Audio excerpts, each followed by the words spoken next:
Saudara, bagaimana sebaiknya redenominasi direalisasikan? Bank Indonesia bilang ini usulan mereka masuk ke daftar Prolegnas 2025-2029. Apa kemudian yang menjadi catatan jangan sampai redenominasi Indonesia berbuah gagal? Kompas Bisnis akan tanya langsung kepada sejumlah narasumber. Ada anggota Komisi 11 DPR RI dari fraksi PDI Perjuangan, Haris Turino, yang telah hadir di studio. Pak Haris, selamat pagi. Selamat pagi. Dan juga ada ekonom LPM FFB Universitas Indonesia, Teguh Rifki, melalui saluran Zoom. Mas Rifki, selamat pagi. Pagi Mas, apa kabar? Kabar baik tentunya. Kita membahas terkait dengan redenominasi yang menjadi perbincangan publik akhir-akhir ini. Pak Haris, kemudian setidaknya ada 3 syarat tadi yang sempat saya bacakan. Di antaranya ada kondisi makroekonomi yang stabil, ada stabilitas sistem keuangan yang terjaga, dan juga situasi sosial politik yang kondusif. Apakah menurut Anda dari ketiga syarat itu Indonesia sudah memenuhinya? Ya, dari beberapa, katakan syarat yang pertama ya, kondisi makroekonomi yang stabil. Itu biasanya dilihat dari mana sih? Nomor 1 adalah dari inflasi. Kalau inflasinya memang terjaga di level sekitar 2,5-2,6%. Ini selama ini bertahun-tahun BI sukses menjaga inflasi. Oke. Tetapi banyak hal lain, ya seperti katakan tekanan pada mata uang. Kita tahu sekarang rupiah sedang mengalami tekanan yang cukup berat ya. Kurs yang ditargetkan di 16.420, sementara sekarang ada pada kisaran 16.600, 16.700. Belum hal yang lain seperti katakan jumlah utang luar negeri kita. Utang kita, bukan utang luar negeri, jumlah hutang kita. Hutang pemerintah kan memang kalau dibandingkan terhadap PDB ada di kisaran 40%. Tetapi jangan hanya dilihat itu, tetapi dilihat bahwa utang jatuh tempo berikut cicilannya itu 1.400 triliun dibandingkan dengan APBN kita di 3.600 triliun. Jadi artinya menurut Anda belum waktunya? 40%. Ya, 40% ini cukup besar bagi sebuah negara yang APBN-nya kemudian harus bayar utang dan cicilannya. Juga masih banyak kita kasus tarif, ya, kasus perang dagang. Sehingga kalau tadi BI mengatakan bahwa kerangka regulasi yang mau ditata lebih dahulu, fine, tidak ada masalah. Kerangka regulasinya karena kan MK menyatakan bahwa untuk melakukan redenominasi wajib menggunakan undang-undang. Ya. Jadi kerangka regulasinya ditata, sepakat.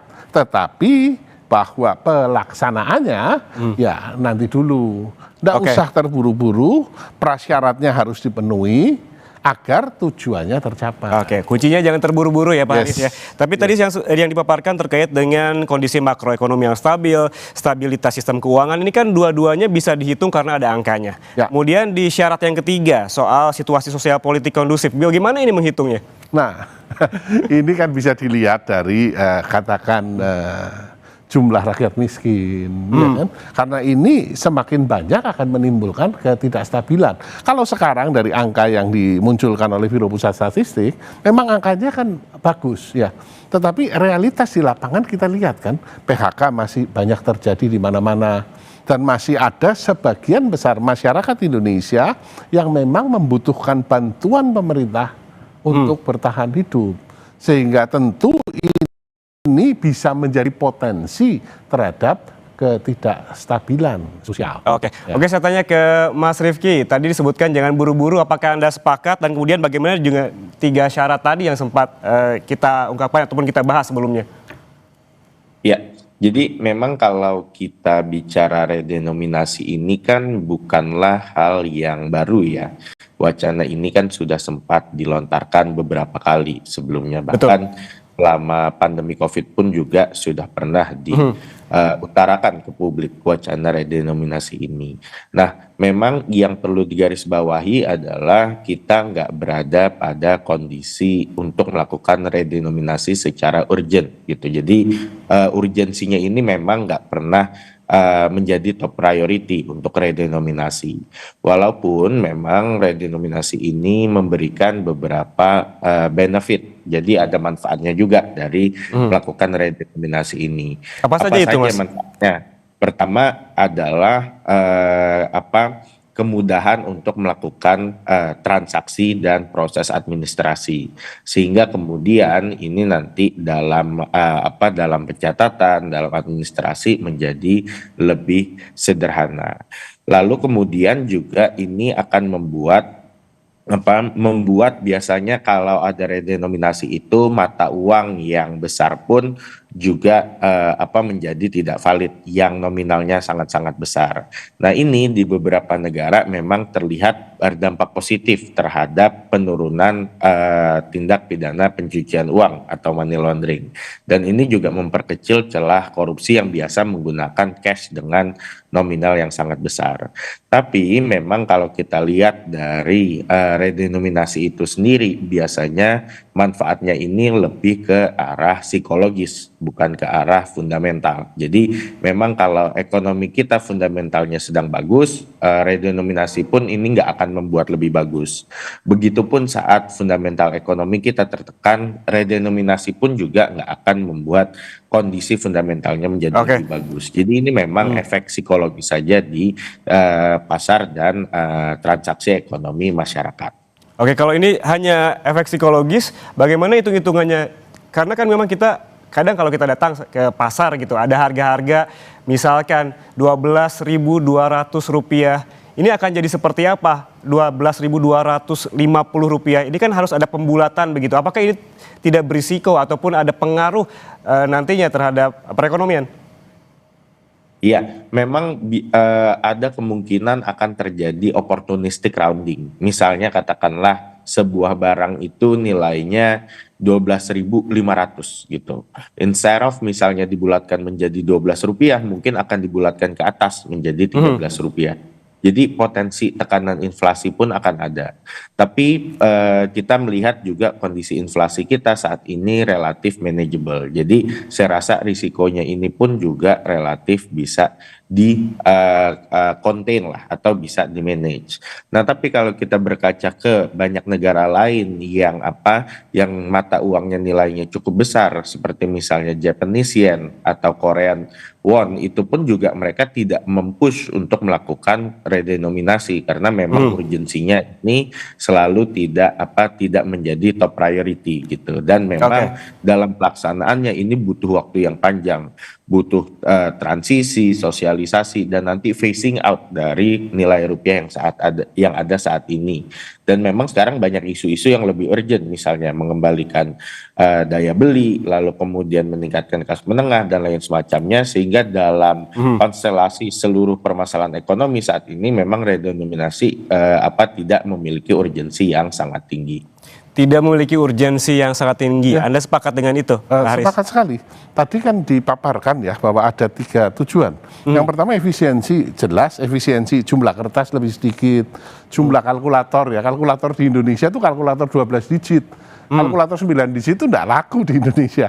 Ya kan? Dengan redenominasi dipotong 3 nol, maka kalkulator 9 digit, laporan keuangan dari semua lembaga ya, ini akan lebih ringkas. Ya. Kemudian praktis terjadi efisiensi di sana. Tujuan pertama tercapai. Tujuan ketiga yaitu kredibilitas mata uang rupiah. Kan keren kalau $1 tidak lagi 16.700, tapi 16,7 perak per US dollar. Kan lebih keren. Keren saja. Ya, tapi tujuan kedua meningkatkan stabilitas, meningkatkan daya saing, enggak ada itu. Berarti Anda setuju ini hanya efeknya psikologis saja? Iya, efek psikologis dan ya untuk keren. Sementara kompleksitasnya luar biasa. Zaman dulu tahun 80-an, tahun 90-an kita terima gaji kan kita di amplop ya ada duitnya. Nah sekarang kan enggak, ting duit masuk seperti itu. Transfer. Tentu yang dirubah bukan hanya fisik uang ya.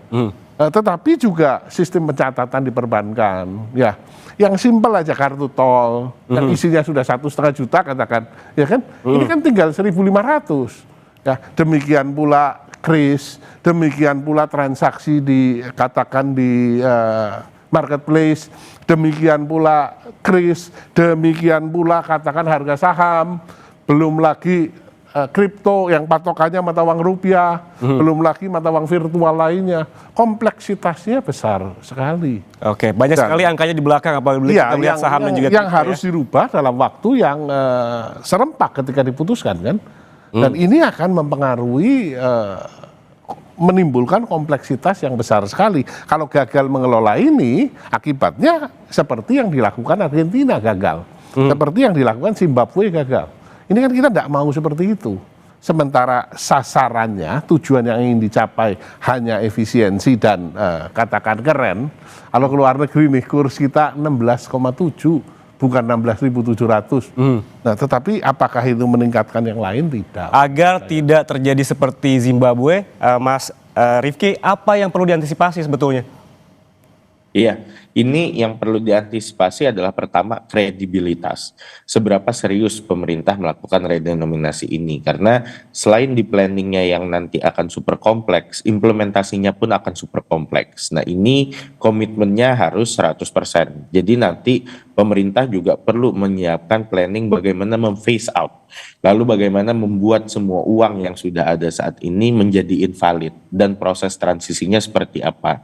Ini perlu memakan bertahun-tahun dan potensinya bahkan mungkin melewati satu siklus periode politik gitu. Jadi kalau ini juga perlu diantisipasi, misalnya nanti pergantian pemerintahan tahun 2029, apakah ini tetap akan menjadi prioritas atau enggak?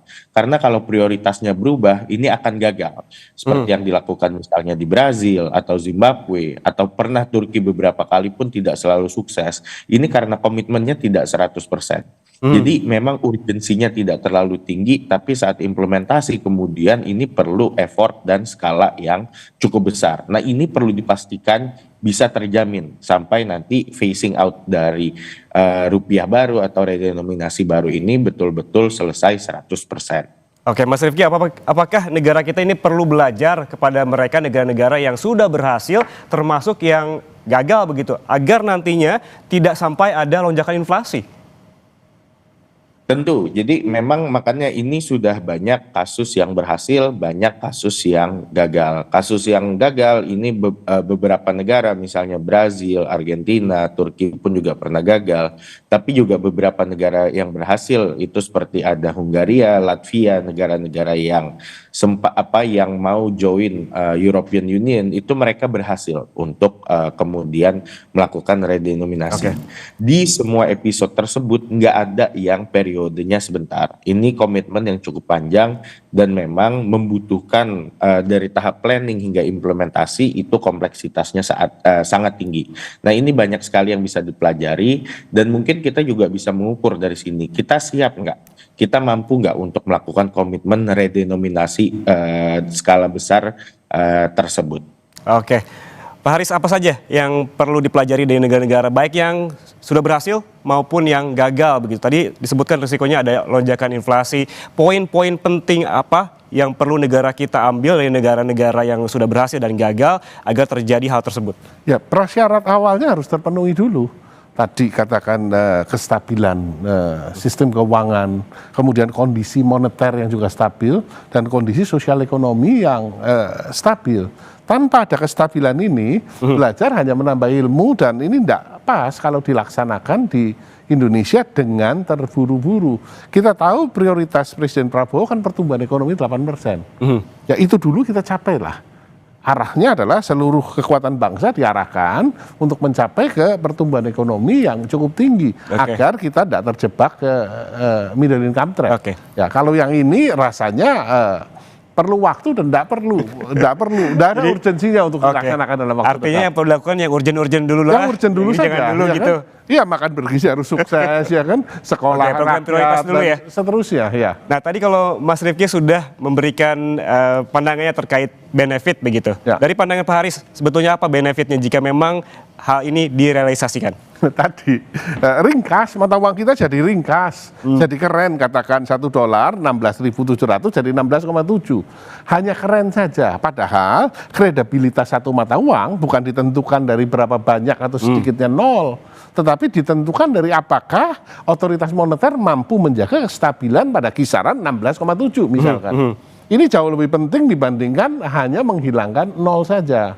Ya, di samping efisiensi dan kredibilitas, jelas bahwa redenominasi tidak akan membuat bahwa inflasi lebih stabil, bahwa kemudian daya saing meningkat, tidak ada urusannya dengan Oke. itu. Tadi yang sempat saya baca juga adalah salah satu benefitnya atau keuntungannya adalah menghemat tinta. Ya, betul. Kertasnya Berarti kan ada lebih penghematan. Ya, kertasnya lebih sedikit, ya kan? Karena kita tidak nulis nol sedemikian banyak. Betul. Turki motong 6-0 loh.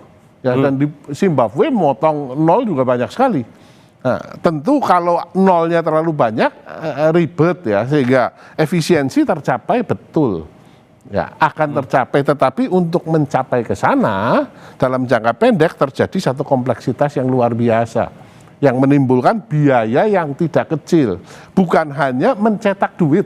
Tadi saya katakan juga di mata uang yang sifatnya virtual kan. Oke. Catatan kita di bank, harga saham, laporan keuangan perusahaan kan ini harus dirubah semua. Oke, yang satu pertanyaan juga, bila ini terrealisasi, berarti kan memang harus mencetak uang yang baru begitu. Yes. Masa transisinya akan seperti apa? Ya harus dilakukan pendampingan, mata uang lama katakan dengan mata uang baru harus berlaku.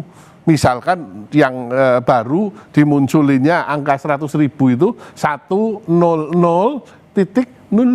kecil sekali seperti itu. Supaya tidak menimbulkan dampak psikologis yang di kalangan masyarakat yang paling bawah. Itu dulu mulai disosialisasikan ya.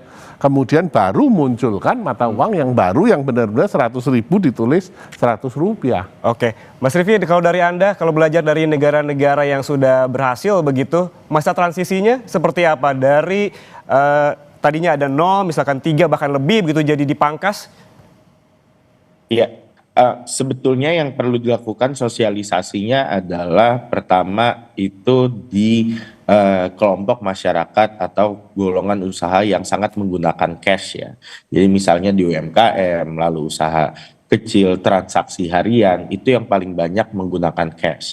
Itu perlu diberikan sosialisasi bagaimana transisi, planning transisinya. Apakah nanti diberikan uang kertas baru gitu, lalu kemudian nanti ada grace period, misalnya 3 tahun, 5 tahun, nanti mata uang lama kemudian tidak berlaku. Lalu kemudian juga perlu dikomunikasikan strategi coexistingnya gitu. Saat diluncurkan mata uang baru, berapa lama mata uang lama ini masih berlaku? Kalau dua-duanya berlaku, bagaimana kondisi transaksi di lapangan? Ini yang perlu jelas roadmap-nya, ini yang perlu jelas blueprint-nya. Kalau transaksi besar misalnya yang menggunakan digital atau misalnya transaksi elektronik, itu sebetulnya lebih mudah diaturnya. Karena nanti tinggal penyesuaian di sistem. Tapi kemudian kalau yang di lapangan, yang di transaksi hari-hari, transaksi menggunakan cash, ini yang perlu butuh sosialisasi yang sangat besar dan implementasi dan dikawal betul-betul sehingga tidak terjadi kebocoran saat kemudian prakteknya di lapangan. Jadi itu yang menjadi poin-poin penting dari negara lain saat kemudian mereka melakukan redenominasi dan berhasil. Oke, yang turut menjadi sorotan juga apabila kita berkaca kepada sejarah terkait dengan redenominasi dan juga centering yang pernah dilakukan pemerintah Indonesia tahun 1965 ini akibat hiperinflasi dan juga stabilitas ekonomi yang rapuh begitu. Lalu kemudian Mas Rifky, apa bedanya? Jangan sampai ada persepsi masyarakat ini juga keliru begitu. Ya, ini perlu dibedakan. Redenominasi itu tidak sama dengan sunering. Sunering itu adalah memotong nilai mata uang gitu. Jadi kalau misalnya harga roti 10.000 gitu, uang 10.000 kemudian nilainya dipotong jadi 10 rupiah. Harga roti tetap 10.000 gitu. Jadi nilainya yang dipotong. Itu sunering. Kalau redenominasi harga roti 10.000, uang 10.000, uang 10.000-nya menjadi 10 rupiah, harga rotinya menjadi 10 rupiah gitu. Nah ini dua konsep yang sangat berbeda dan implikasinya pun akan sangat berbeda nantinya. Ini yang perlu dikomunikasikan oleh pemerintah betul-betul bahwa nilai mata uangnya nggak turun gitu karena nilai uangnya tetap akan bisa membeli barang yang sama. Jadi bukan nilai mata uangnya turun, harga barangnya tetap gitu. Ini mata uangnya menyesuaikan dengan harga barangnya. Nah, yang dilakukan di tahun 66 itu adalah sunering gitu saat kemudian terjadi hiperinflasi. Di banyak negara lain, hiperinflasi pun juga mendorong redenominasi seperti yang terjadi di Brazil, Venezuela, dan Zimbabwe. Kondisinya kita lebih baik. Kondisinya sekarang adalah kita itu nggak mengalami hiperinflasi, tapi kita mau melakukan simplifikasi mata uang. Jadi isunya sebetulnya cukup berbeda. Kita sebetulnya lebih nggak ada urgensi karena kita nggak ada hiperinflasi. Tapi memang tadi ada benefit-benefit psikologis dari simplifikasi mata uang tersebut. Oke, lagi-lagi belum ada urgensinya ya. Kalau dari DPR, Pak Haris, apakah DPR juga menghitung persepsi publik terkait dengan isu ini? Kami baru tahu dari media beberapa hari lalu ketika kemudian Kementerian Keuangan meluncurkan PMK 70 tahun 2025 yang ditetapkan di 10 Oktober dan baru diundangkan ya di awal bulan November. Kami baru tahu bahwa di dalam kerangka regulasinya ya itu ada rencana tentang perubahan harga rupiah atau redenominasi, rencana RUU tentang ini sehingga belum pernah dibahas dengan kami di Kapan rencananya dibahas? Sudah ada jadwal? Ya rasanya dengan statement Pak Purbaya yang terakhir bahwa nomor 1 ini adalah urusannya otoritas moneter. Ini benar ya kan? Tapi masalahnya adalah PMK 70 ini yang menerbitkan adalah Kementerian Keuangan dan kita tahu lah kalau Pak Purbaya yang mengatakan di media kan menjadi viral seluruh Indonesia, ya kan? Tapi kemarin sudah ngomong ini urusannya Bank Indonesia, bukan urusannya Kementerian Keuangan, ya. Dan ya kita tidak akan melakukannya secara terburu-buru. Ini tentu sesudah Menteri Sekretaris Negara kemudian mengatakan kita tidak akan buru-buru, Menko juga mengatakan hal yang sama. Kemudian Pak Purbaya kemarin mengeluarkan statement itu. Oke, Mas Rifki bilang belum ada urgensinya, ya. Pak Haris bilang jangan buru-buru. Lalu sebenarnya dalam kondisi seperti apa momentum yang tepat bagi Indonesia untuk melakukan redenominasi ini? Tapi tahan dulu jawabannya. Jangan kemana-mana saudara, susah jeda kami kembali. Untuk Anda tetap bersama kami di Kompas Bisnis. Anda masih bersama kami di Kompas Bisnis, saudara. Sebelum kita membahas terkait dengan kapan waktu yang tepat untuk melakukan redenominasi ini, kita juga tadi sempat berbincang terkait dengan ongkosnya. Akan seberapa mahal sih ongkos melakukan redenominasi ini dan apakah sebanding dengan impact-nya? Nah itu persoalannya, ongkosnya akan besar sekali. Bukan hanya ongkos mengganti duit. Ya, mengganti nol, membuang nol, bukan hanya itu, bukan hanya cetak uang baru, tetapi dampak psikologis masyarakat. Ya, dan yang kedua adalah menjaga bahwa ini tidak boleh gagal, karena kalau gagal malah menyebabkan kondisi ekonomi pertumbuhannya terhambat, terjadi inflasi yang besar-besaran.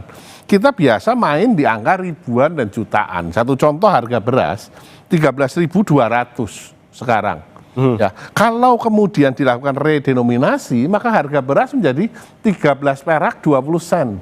Kita dari sejak lahir tidak biasa mainan sen. Maka akan di round up ke atas, 14 saja deh. Biar gampang, biar simple. Nah, apa dampaknya? Ini kenaikan 6%. Sehingga akan memicu inflasi.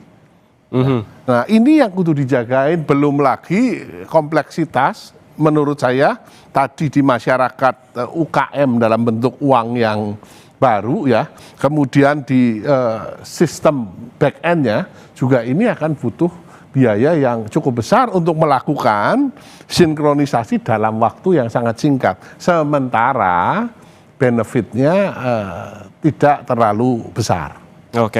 Oke, kita berbicara soal tadi ongkos, ada catatan yang kami dapatkan begitu, Pak Haris, soal biaya transisi. Tadi kita bicara soal transisinya, kita sekarang bicara soal biayanya. Yang harus dikeluarkan oleh pemerintah, perbankan, pelaku usaha, dan juga masyarakat ini tidaklah kecil. Jadi menurut Anda ini gimana nih? Jadi semua lini nih yang harus mengeluarkan biaya jadinya. Iya, jadi katakan semua perjanjian dagang, simpanan di bank dan seterusnya. Ini kan tentu yang ada kaitannya dengan rupiah, kan angkanya harus dibuang nolnya. Dan ini kan supaya tidak menimbulkan nanti moral hazard di belakang ya. Ini kan harus disepakati dan dilaksanakan dengan sedemikian baik ya. Tanpa adanya ini, maka biaya psikologisnya akan besar sekali. Sementara kembali lagi manfaatnya hanya keren saja, manfaatnya hanya efisien, ya nolnya hilang 3, itu saja. Oke, terakhir Pak Haris, ini penegasan hitungan Anda. Sebetulnya kapan Indonesia siap dengan redenominasi? Ini jadi pertanyaan yang tidak gampang. Ya, menurut saya adalah kerangka regulasinya kalau mau ditata, monggo kita bahas dulu RUU tentang redenominasi. Tidak apa-apa dibahas sambil dilakukan sosialisasi kepada masyarakat.